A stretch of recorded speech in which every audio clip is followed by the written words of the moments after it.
What's going on, unit? Welcome back to the channel. It's your boy Mav, bringing you back to another list video. Today we're gonna talk about putting an asterisk on every NBA Finals since 2000. We are about 2-3 weeks away from the NBA tip-off, man, and I'm excited. I know everybody else is excited to finally have real basketball back. You know what I'm saying? And we didn't have to wait that long because, you know, if you was watching the Olympics, Team USA, we dominated that shit. But yeah, man. Whew. I just love getting basketball back, man. It's just like, you know, opening a case and finding like a diamond necklace. You know what I'm saying? That's what's so special about basketball season, man. But yeah, man, I'm putting that. Since I put an asterisk on every Super Bowl since 2000, I might as well do the same for the NBA, since that's my third favorite sport behind football and wrestling. So yeah, man, I'm gonna definitely do this list, man. You know what I'm saying? Make sure you go ahead and leave a like, comment, and subscribe. But before I do this, my stance on this topic is simple: either all rings count, or none of them do. And if you're one of those people that get offended that I'm going to talk about your favorite team, please exit stage left right now. Oh, you stayed. Perfect. Alrighty. Let's get right into it, man. I'm only doing since 2000 because, you know what I'm saying, I was a baby in 1999 and then 1998 and back. I wasn't watching no basketball because I wasn't around. Anyway, and furthermore, man, I'm not going to cave to the idiotic LeBron fan base that says that the 90s don't matter. No, the 90s do matter. That's why I'm not going to speak on them. The 90s are what the 90s are. I'm just speaking on what I seen growing up, man. Yeah, man, let's get right into it. Alright, 2000. This is the iconic three-peat of Kobe Bryant and Shaquille O'Neal. 2000. The Portland Trailblazers shot 5 of 23 in the last quarter of Game 7, blowing a 15-point lead to lose the game and the series. That's the only asterisk I have. Like, how do you expect a team loaded with Scottie Pippen, Rasheed Wallace, Steve Smith, Arvydas Sabonis, Deadly Shrimp, Bonzi Wells, a young Jermaine O'Neal? You know what I'm saying? How do you expect a team like that to falter against any team, basically? But, you know, Shaq was just a different animal. You know what I'm saying? And they couldn't hope or swear to contain him. But yeah. Let's move on to 01.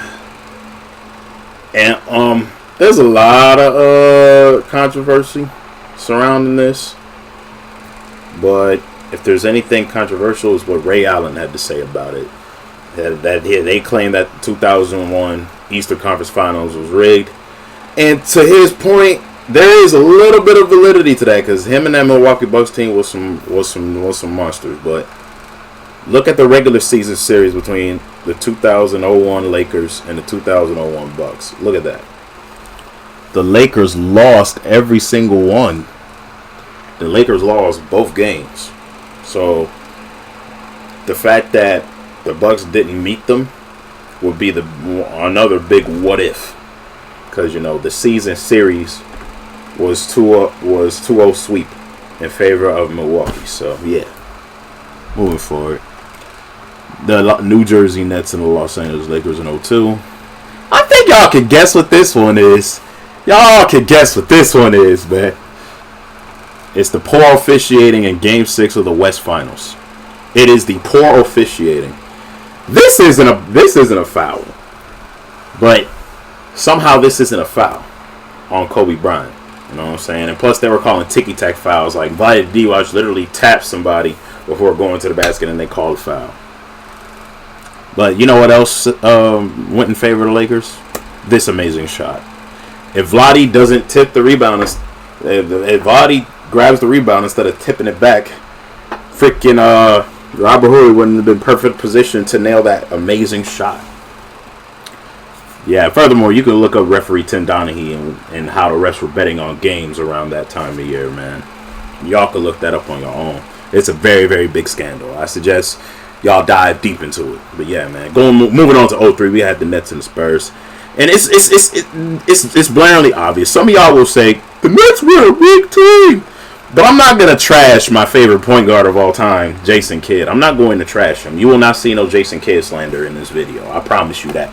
But I will promise to bring is the truth, because you know why the Spurs was on a roll. Dirk Nowitzki got injured. And I think it was Game 3 of the Western Conference Finals against the Spurs, and he did not return to play the series. Imagine, because Nash, Finley, and Nowitzki were able to keep up with Duncan, Parker, and Ginobili. Imagine if Dirk would have stayed healthy. The series would have been much closer. Much closer. Dirk probably has a point when he says we could have won a championship. Dirk probably has a point, but we never know. We'll never know. The 04 Finals. The infamous. Ooh, the infamous. The infamous 04 Finals. Karl Malone's knee injury.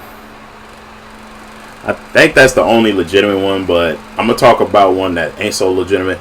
Around this time, Kobe and Shaq were still feuding. Kobe and Shaq was beefing. Like, they beefed in during and after the 2003 season too, but like, you know, Kobe and Shaq did not like each other. You know what I'm saying? And like, there were already media heads, you know what I'm saying, claiming Kobe can't do it without Shaq. And Kobe was trying to prove that he didn't need Shaq to win. You know what I'm saying? Something that will reign true in the coming years. Something that will reign true in the coming years. But yeah, man. So yeah, because of this injury though, you had to put in unproven weak talent like Slava Medvedenko in there. You know what I'm saying? But yeah, man, come on. 2005, Spurs and the Pistons. An iconic 7-game series at that. Because of this one asterisk.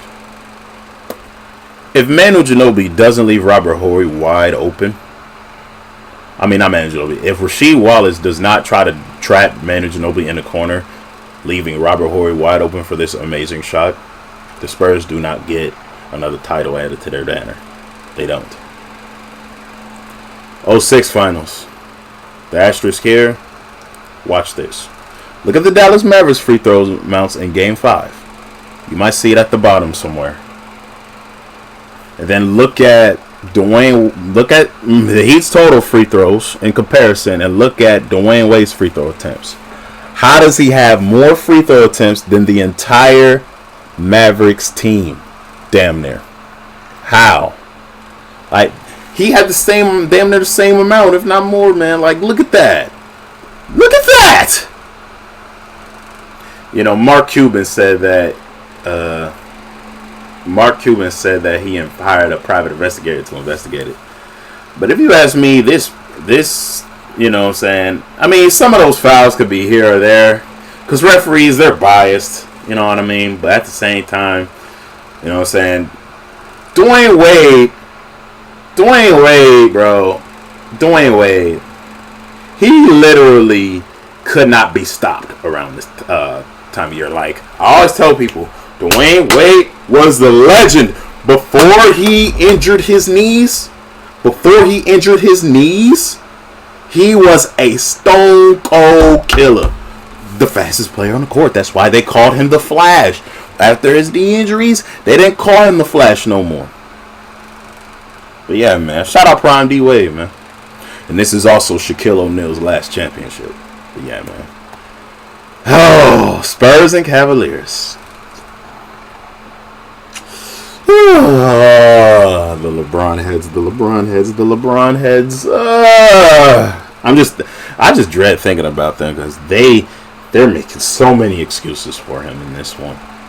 But the big asterisk here is Robert Horry's hip check into Steve Nash, which dominoed into Amari Stoudemire and Boris Diaw getting suspended for the rest of that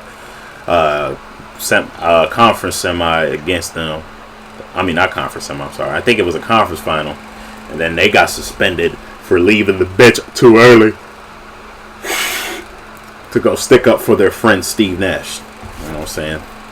And if you want to throw another asterisk in there, LeBron James shot 35% from the field and 20% from the three-point line. Ass. This nigga is trash. Anyway, this is my favorite championship ever because my favorite all-time player got his first and only championship, Kevin Garnett. But there was some things that went his way that I gotta point out. First things first, Paul Pierce faked the injury to go take a doo-doo for game 1. Then number 2, Andrew Bynum got hurt in January of that year. So they didn't have to deal with going up against the second best center of all in the NBA at that point. You know what I'm saying? They didn't have to deal with Andrew Bynum. You know what I'm saying? Another thing that played in their favor is that Danny Ainge was the GM for the Celtics, and Kevin McHale was the GM for the Minnesota Timberwolves. And him and Danny Ainge, they have been the best of friends since their time playing together on Boston. Now, if those two aren't in those seats, does the Kevin Garnett trade to Boston ever happen? No. Moving forward. 2009 finals. And remember what I said earlier about Kobe not needing Shaq to win? This is one of those occasions. But it did come with some luck. And that's because Kevin Garnett hurt his knee and was out for the remainder of the playoffs, so that he didn't have to deal with the Celtics. You know what I'm saying? And which was the team that beat him last year. And I don't know if Kobe pulls through and beats the Celtics during their second consecutive meeting. But then again, since Bynum was healthy and they had Trevor Ariza, they probably had a shot. Because next year, in 2010, they definitely do beat the Celtics. But here's the cost. Something magically went in the Lakers' favor.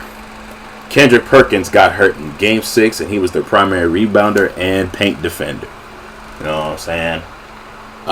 And without Kendrick Perkins, they couldn't control the glass. You know what I'm saying? Another potential asterisk is, what kind of defense did Doc Rivers have the Celtics playing? Because how the fuck did Metta World Peace get enough space for that amazing 3? How? Anyway. Alrighty. 2011 finals. This is my second favorite championship because, like, out of all the rings, this has to be the most legitimate because Dirk, he swept Kobe, beat KD and Westbrook and James Harden, and beat the Big 3 Miami Heat, bro. All in one season. No injuries. No missed games. He even played against the Heat with a fever once. This one is legitimate, but if we got a nitpick, I might as well throw this here. LeBron averaged 17.8 points per game. Not productive enough. He was not productive enough. And one of these games, he scored 8. This is your GOAT, right? This is your GOAT. Anyway. Oh, and it gets worse because LeBron would just keep making the finals, and I was getting sick of this. 2012, I'm going to be honest with you. It's primarily because of the lockout season. A 66-game season instead of an 82-game season. Come on, this shouldn't count. And then, like, this series is poorly officiated. Like, this is clearly a foul, but the referees did not call a foul at all. Like, but then again, they hardly ever call fouls against LeBron. And when he does, he starts whining and moaning. Ugh. Anyway. 2013 finals, you already know what the asterisk is.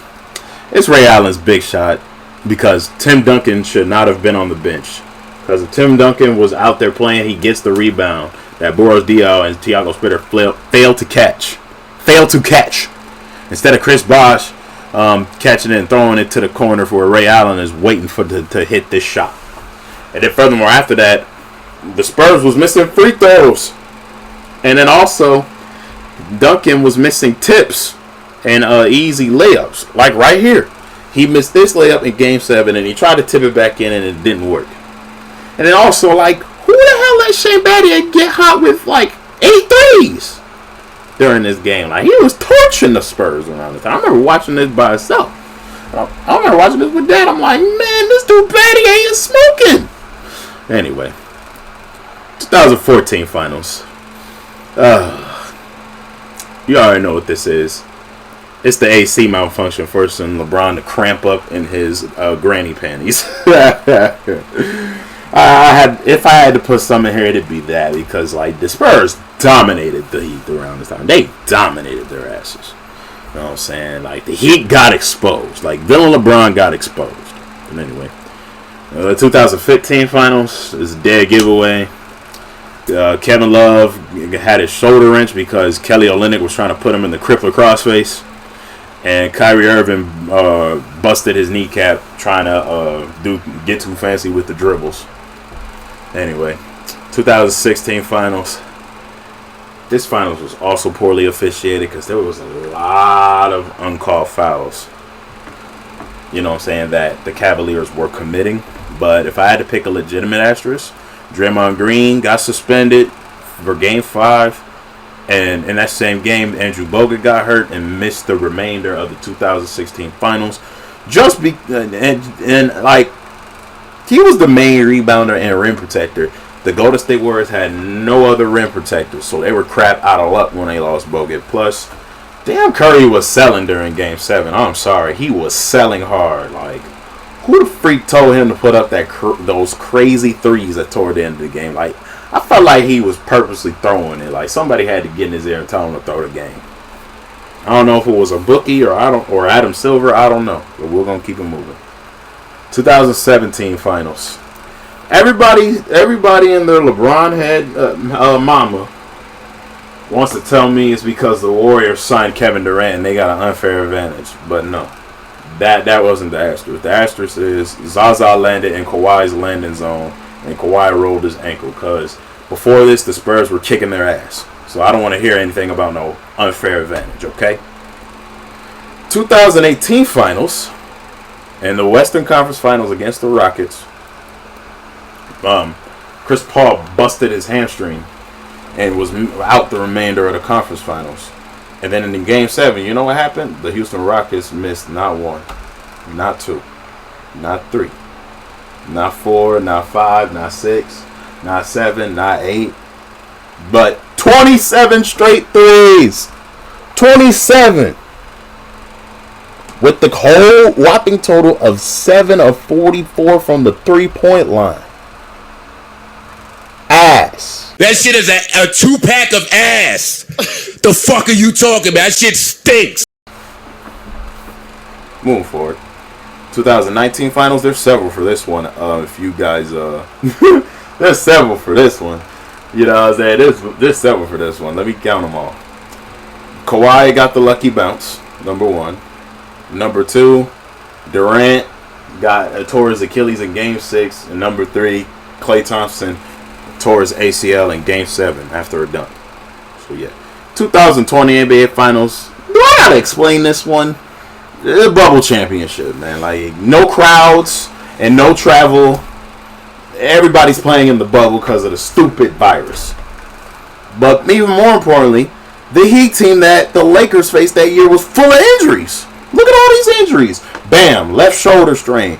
Goran Dragic, left foot. Jimmy Butler, bum ankle. Jay Crowder even missed the game. How lucky could LeBron get? And bro, let's not forget.